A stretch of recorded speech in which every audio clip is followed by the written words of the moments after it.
Hello, welcome to Joy of Synths, a non-musician's guide to creating sounds for your podcasts, videos, and sampling for music using analog synthesizers. If you're looking to get as many unique sounds as possible, then you need as many patch points as possible. If you were to build a modular system, those would be unique modules that you would have to connect with patch cables.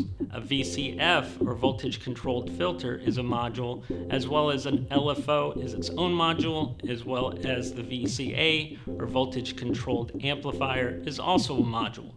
But a semi-modular synthesizer already has those pre-wired, so it actually keeps the instrument looking a lot neater and makes it easier to work with.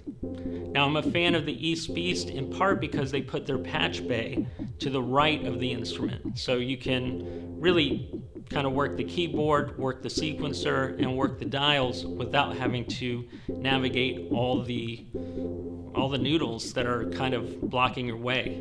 Well, thank you very much for watching this video. My name is Anthony, wishing you the joy of synths. If you like this video, subscribe to this channel and also join our newsletter at joyofsynths.com.